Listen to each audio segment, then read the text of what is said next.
सभी माननीय पत्रकार बंधुओं, भाई एवं बहनों,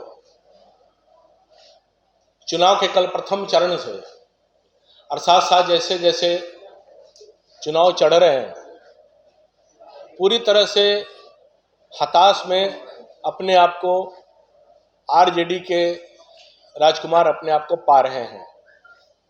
तेजस्वी यादव के साथ साथ आरजेडी के जितने लोग हैं, इस चुनाव के आने वाले गतिविधि के केंद्र बिंदु में उनको ध्यान में आ रहा है कि आरजेडी के सुपरा पूरी तरह से बिहार में साफ होता उनको दिखाई दे रहा है और इंडी गठबंधन के भी सुपरा निश्चित तौर पर साफ होता हुआ दिखाई दे रहा है। बढ़ते कदम एनडीए के स्पष्ट तौर पर जनादेश के माध्यम से दिखाई देने का भी क्रम प्रारंभ हो गया है।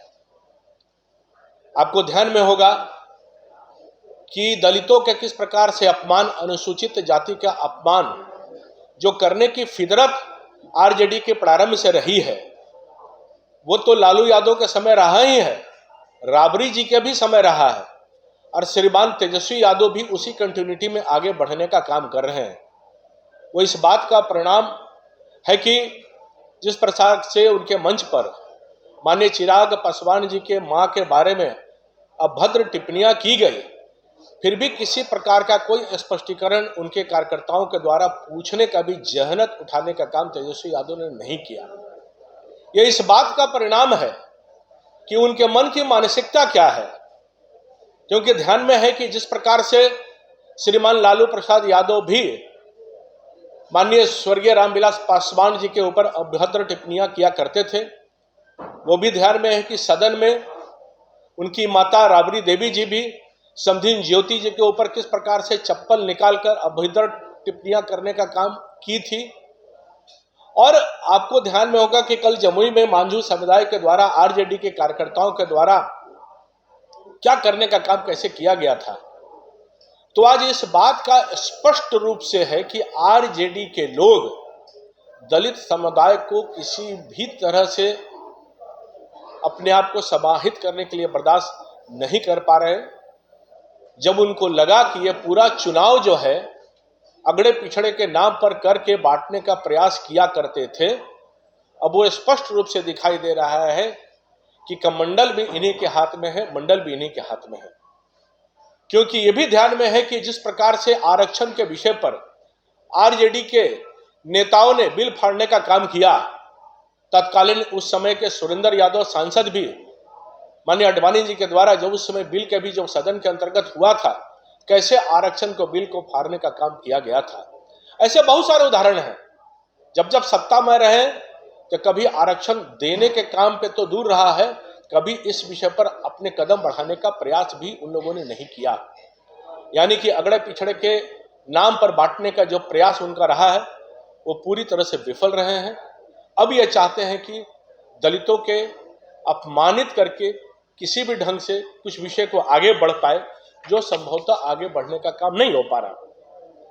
दबंगों से प्यार, दलितों पे अत्याचार, नहीं चलेगा ये दोहरा विचार। गालीबाज, खूंखार, महिला पर करता है अत्याचार, वही है तेजस्वी का असली यार। यह पूरी तरह से इन शब्दों का चरितार्थ है कि जिन जिन मानसिकता को उजागर करते हुए आगे बढ़ाने का काम कर रहे हैं।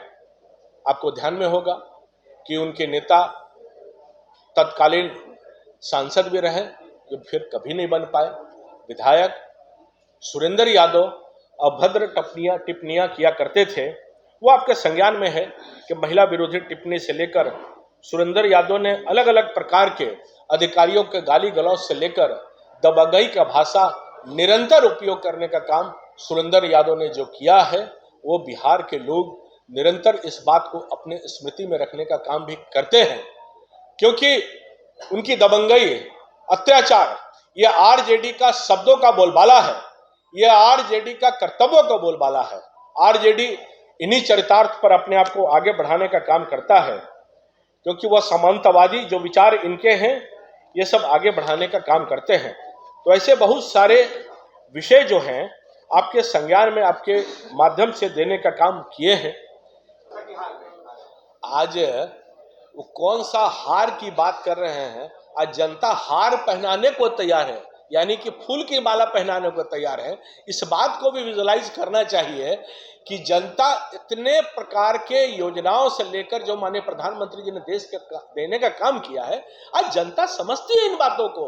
आज जनता को कोई बरगला नहीं सकता है कि पॉलिटिकल रीजन में कुछ भी अपने आप को अवेकनिंग करने का काम करे, पर अवेकनिंग स्थिति में जनता है, वो जानती है कि कोई भी निर्णय करेंगे वो देश के पक्ष में रहेगा, देश के हित में रहेगा। आने दीजिए, चुनाव प्रचार सबका काम है। इस प्रचार में कौन आचार होंगे, कौन कहां से जाएंगे, वो तो जनता बताएगी। तो जनता तो बूथ पर जाकर सबको परिणाम बताने का काम करेगी। यहां से लेकर वहां तक राहुल बाबा घूमते रहें, उनके घूमने से क्या होगा? शायद हम लोग भी इंतजार में रहते हैं कि ऐसी जुबान से हरदम उनको निकलता है, वो बातें निकलती है कि जो जनता स्वयं देखती है कि चाहते कुछ और है, बोलते कुछ और है, हो कुछ और जाता है। उस वीडियो की तहकीकात कीजिए ना, कि तहकीकात पे ही हर चीज स्पष्ट हो जाएगा। आज जिन विषयों पर लेकर सबका साथ, सबका विकास, सबका प्रयास, सबका विश्वास के साथ एनडीए पूरी तरह से और प्रत्येक प्रत्याशी इसी विचार के साथ आगे बढ़ने में काम हो रहा है। आज इस चीज को आप आकलन कीजिए कि टेम्परेचर के कारण है कि क्या है, पर उत्साह जो है वो जनता के एनडीए के पक्ष में है। जो मैंने कहा कि इन्हें अनेक प्रकार के लाभार्थी योजना से लेकर, संपर्क योजना से लेकर, कार्यकर्ता इस तपित में, इस गर्मी में घर घर संपर्क करके करने का काम कर रहा है। जो प्रतिशत के हिसाब से जनता निकल कर करने का कर रही है, वो सब भारतीय जनता पार्टी की झोली में है, क्योंकि सबकी चाहत एक ही है कि एक सशक्त और अस्थायी प्रधानमंत्री इस देश को चाहिए।